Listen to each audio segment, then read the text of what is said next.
Let's begin. The samurai, the noble warrior of feudal Japan, a master of the sword, a poet, a philosopher, bound by an unbreakable code of honor called Bushido.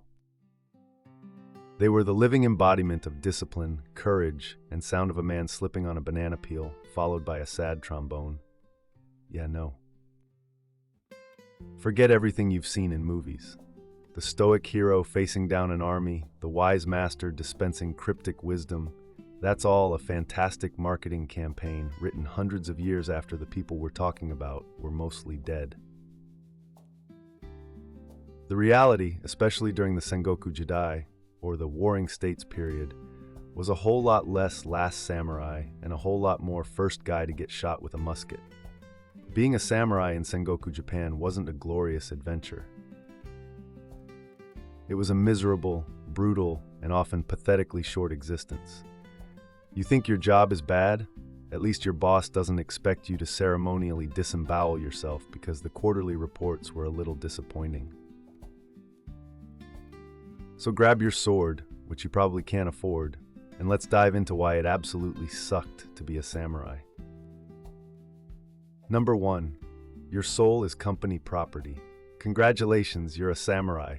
You've sworn an oath of loyalty to your lord, your daimyo. You are bound by the sacred code of Bushido, the way of the warrior.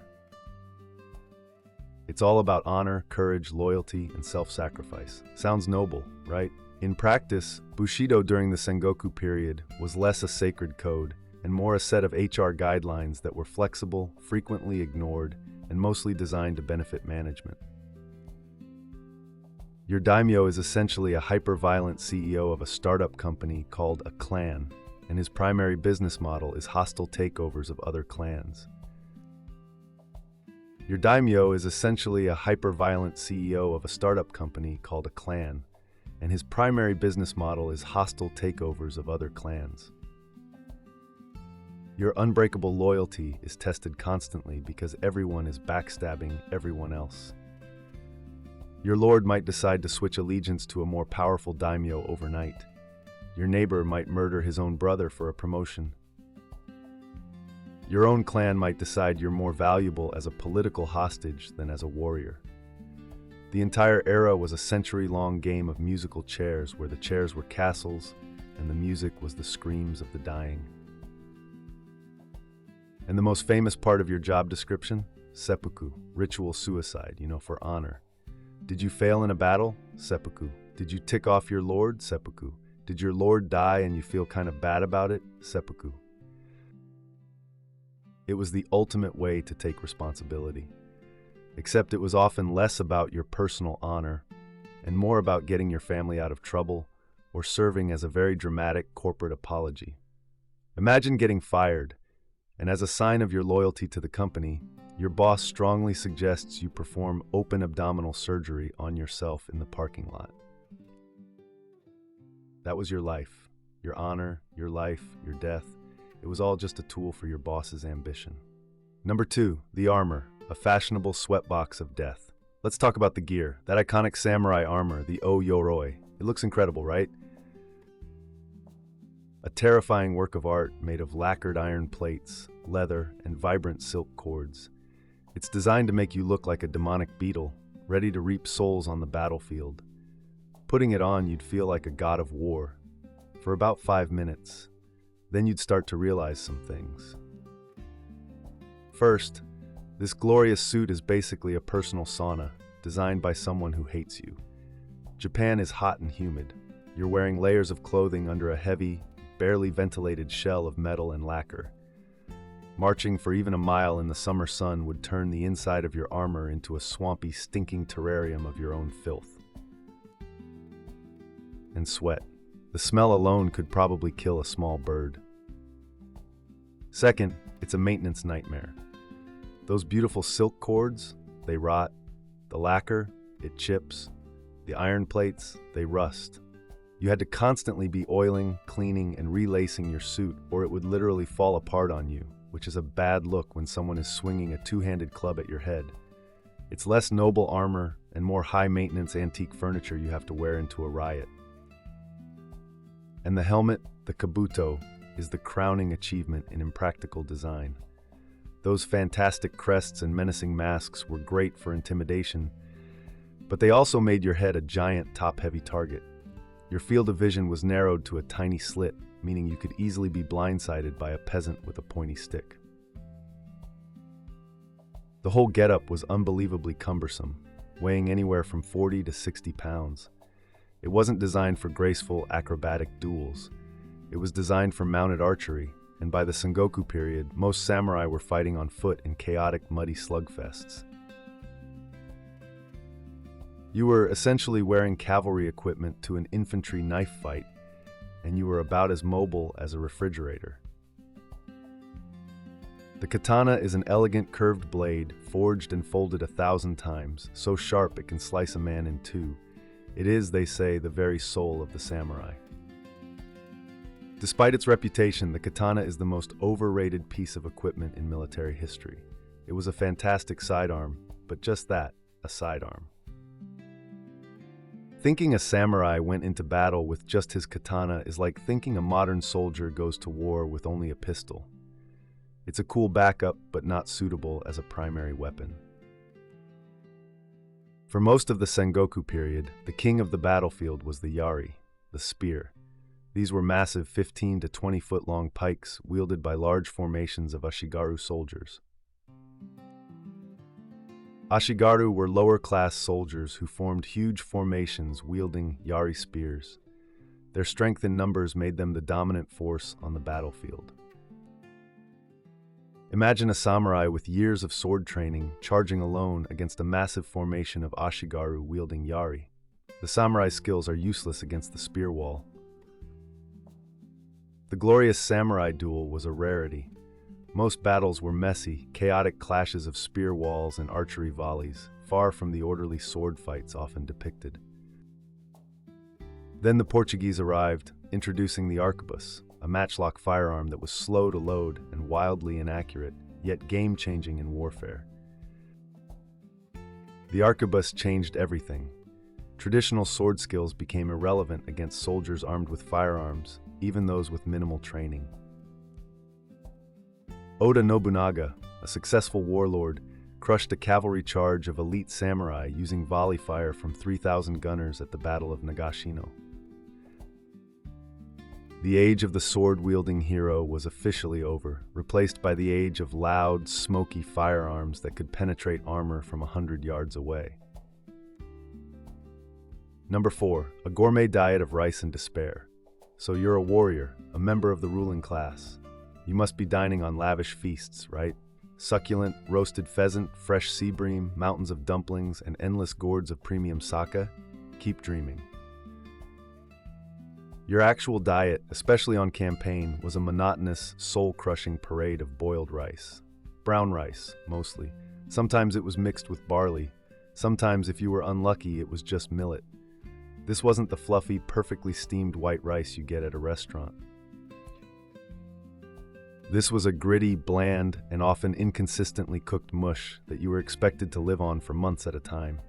Your primary source of flavor was a pickled plum or a dab of fermented soybean paste. Delicious. Logistics were a nightmare.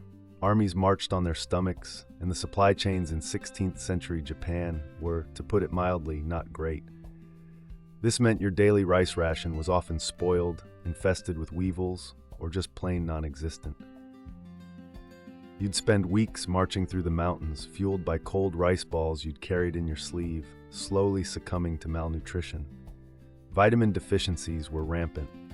Diseases like beriberi, caused by a lack of thiamine, could leave you weak, numb, and with your heart failing, all because your diet was 90% nutritionally bankrupt starch. And don't think you could just live off the land. Foraging was for peasants. A samurai was expected to maintain his dignity, which apparently meant stoically starving to death while chewing on a leather strap from his armor for sustenance.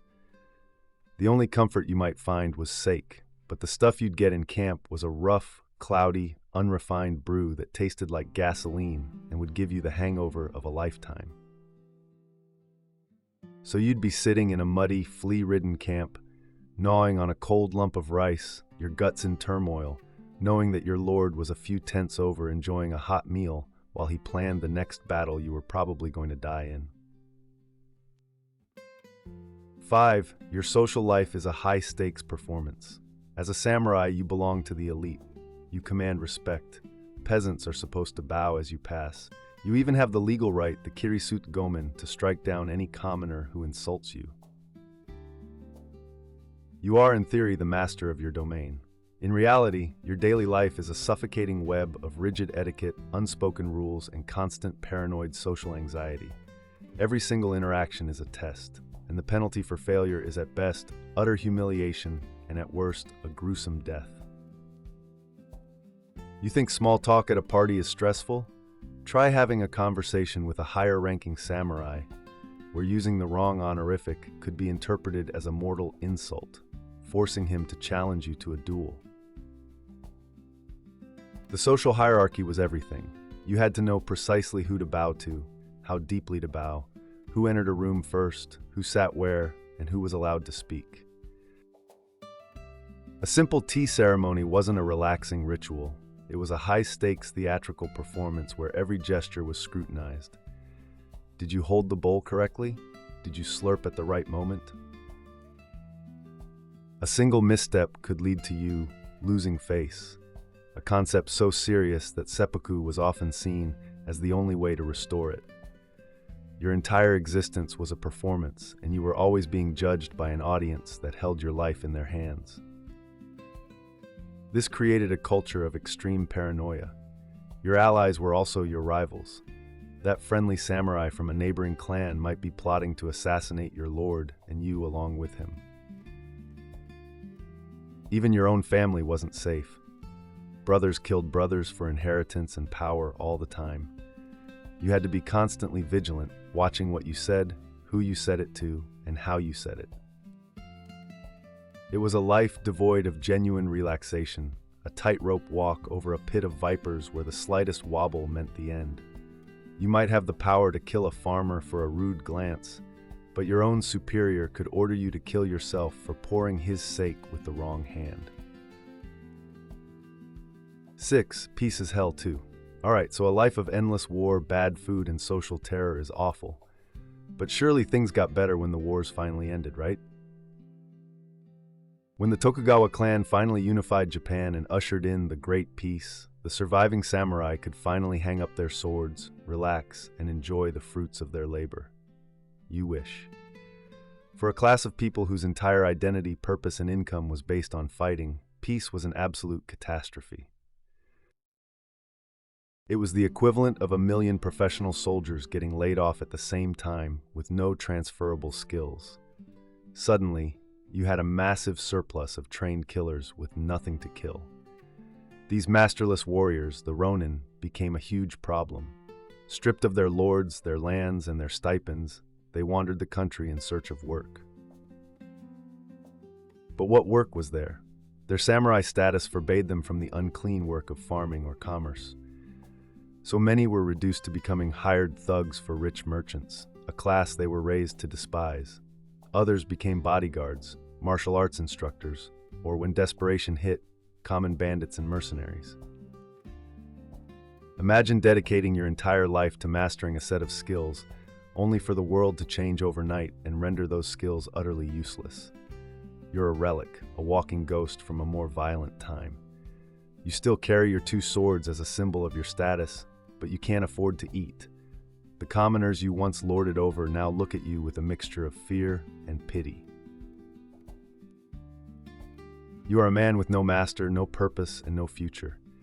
You survived decades of brutal warfare only to face the ultimate indignity, starving to death in a world that no longer needed you. The reward for surviving hell on the battlefield was a slow, quiet, and profoundly miserable decline into irrelevance and poverty. So there you have it, a life of cheap armor, cheaper food, and a career path that ended in either a bloody death on a spear tip or a slow death from unemployment. And that's why the good old days were, in fact, objectively terrible.